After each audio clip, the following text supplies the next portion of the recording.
Sinasabi niya na hindi raw may establish yung West Philippine Sea dahil yung Kalayaan Group of Islands na sinasabi na pinag-ugatan nung kanya naging pahayag nung sa confirmation hearing ng Armed Forces of the Philippines sa Commission on Appointments, way far, na dun sa exclusive economic zone ng Pilipinas. At hindi dahil mismong ang arbitral tribunal daw ang nagsabi, hindi raw pwedeng lagyan ito ng box sapagkat ito ay pinagbabawal dun sa lalabag dun sa isang probisyon ng UNCLOS. Paano po ba natin ma-reconcile to, Senator? I-unpack po natin. I-unpack, Yes po. himayin po Opo. natin yan. Opo. Marami na pong nalito dyan. Unang-una, yung sinulat ko pong batas, ito po yung Maritime Zones Law. Sa Section 2 po, nakalagay doon, the maritime zones of the Philippines on the western side of the Philippine Archipelago, including the Luzon Sea and the territorial sea of Bajo de Masinloc, and the maritime features of the Kalayaan Island Group shall collectively be called the West Philippine Sea. Yun po ay pangalan bibinigay natin. Subalit, sa UNCLOS po, ang nananaig sa UNCLOS ay coordinates, yung maritime zones. Ano po yung maritime zones? Paulit-ulit na po yan. Territorial sea, contiguous sea, yung exclusive economic zone, archipelagic waters, etc. Kasama na rin yung internal water. So, yung dinadivert po yung usapan natin na para bagang kung medyo, kasi meron pong bahagi ng Kalayaan Island Group na nasa labas ng EEC. Opo. Okay. Meron naman pong bahagi ng Kalayaan Island Group na maliwanag na nasa loob ng EEC. Kahit yung Ayungin Shoal, nasa loob po, maliwanag ng EEC po yan. Opo. Yung ating pong Rectobac, nasa loob po yan ng EEC. Ang gusto niyang palabasin, dapat daw lahat ng ating kine-claim ay nasa loob ng EEC. Hindi po. Ang EEC po ay patungkol sa ating exclusive economic rights. Yun pong Pag-asa Island, halimbawang sabihin niya na ito ay hindi naman diniklara na bahagi ng ating EEC o labas, ay yung po ay merong sariling sovereignty. Sinabi po ng tribunal, yun ay rock, but it can generate its own territorial sea. Ibig sabihin may 12 nautical miles territorial sea yun. So iba po yung pagbibilog noon, kung i-imagine ninyo. Siguro po ang pinakamaliwanag ditong malagandang paliwanag po dito ay yung United Kingdom. Yung United Kingdom po nagmimiyari ng Falklands. Pero ang layo po ng Falklands sa United Kingdom ay 7,600 nautical miles. Malayo. Lampas po yun sa 200 nautical miles EEC. Yes. Yung France po, ang may-ari po ng Polynesia. Ang France po ay nasa Europe. Nasa Pacific po ang Polynesia, 8,600 nautical miles. So hindi po yun na nasa loob ng 200 nautical miles. So magkaibang kategorya po ito. Doon po tayo nililito. Kaya ang sinasabi ko, this is category error. Parang tinanong ko po sa inyo ngayon, anong numero yung kulay dilaw mong t-shirt, Mark? Ayun. Magkaiba po yung numero sa kulay. Ibang kategorya po yun.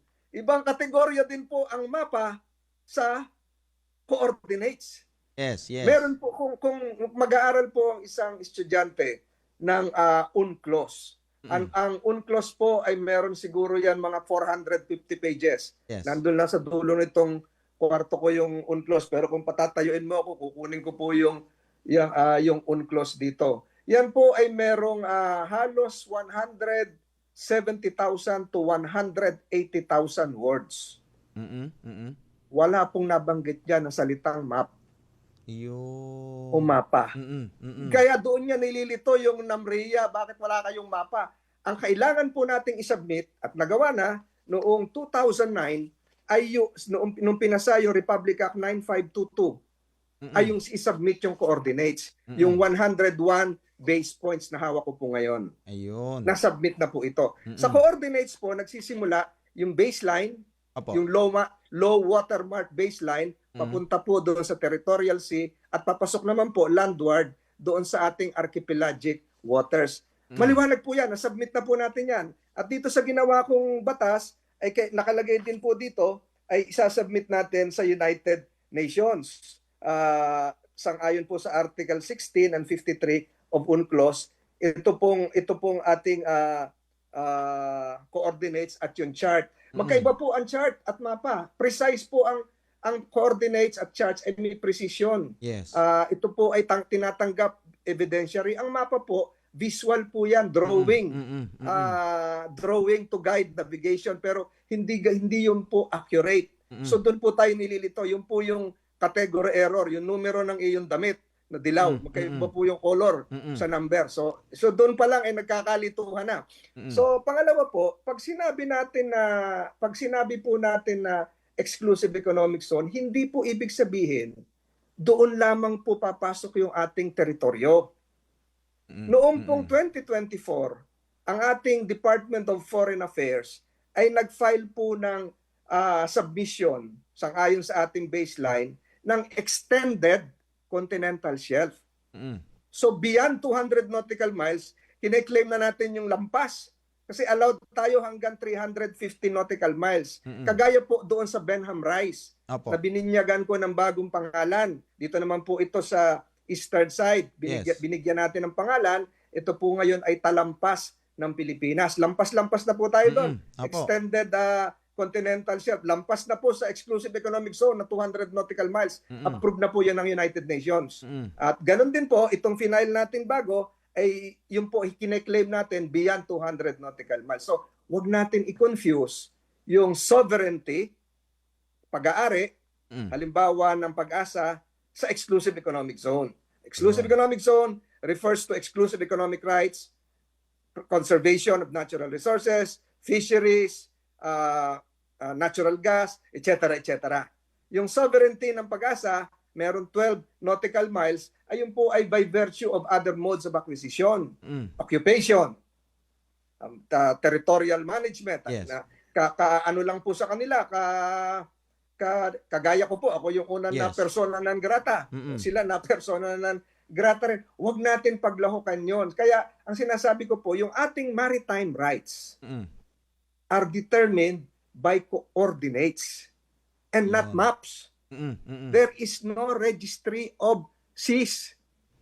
Wala pong talaan nyo gaya ng Register of Deeds. Ang atin po nirerehistro sa United Nations ay yung coordinates. Nagawa na po yan. Yung binabanggit po na International Hydrographic Organization is not it's not part of the United Nations. Observer lang po sila ng UN system. Ito po ay isang independent treaty organizations ng iba't ibang bansa. Bahagi din po ang Pilipinas, kung saan nagdideposito, kung saan kinikilala yung ilang mga mapa for navigational safety. Pero what is binding would be the coordinates which we have right now, which we have deposited. Likewise, what is binding right now, what is important right now is that we have domesticated into a law the arbitral ruling as well as the salient provisions of UNCLOS. Maliwanag na po yan eh. So ano pa ho yung hinahanap na, siyempre po, yung mga NAMRIA, hindi naman po siguro nag-aral yan ng international law. Hindi naman po. Kaya siguro minsan, mawalang galang na sa kanila, baka naman nagkakamali-mali na ng sagot. So, ibig sabihin pala, yung IHO, wala tayong obligasyon na magpasa sa kanila ng mapa? Wala po. Ang ating pong pagpapasahan ay yung DUALAS. DUALAS. Division of Ocean Affairs of the Law of the Sea under the UN Secretary General. Ang pangalawang pagpapasahan natin, ito'y mahalaga, ay yung pong IMO, International Maritime Organization. Ito po yung pangalawang batas na ginawa ni Senator Tolentino, yung Republic Act 12065, kung saan po yung archipelagic sea lanes ay atin pong na-designate. Ito po ay kailangan ikonsulta sa IMO. Ang Indonesia po, 2 years po bago natapos yung consultation. Yung atin pong ginawa, kung matatandaan nyo, yung Balintang Channel, Passage 1, Passage 2, Celebes Sea to West Philippine Sea. Nabanggit doon ang West Philippine Sea. Pangatlo po, yung Cebu to Mindoro Strait to West Philippine Sea. Yan ang pangatlong channel. Doon po natin ipapasa. Never po nakalagay sa UNCLOS na mag-submit kayo sa International Hydrographic Organization. Wala po. Yun. At never din po nakalagay sa UNCLOS na gumawa kayo ng mapa. Because the West Philippine Sea is just a collective name for administration. What is important would be the coordinates which we have right now and is being respected by the international community. Ginulo na eh. Yun. Ulitin ko, anong Opo. number yung kulay dilaw mong t-shirt?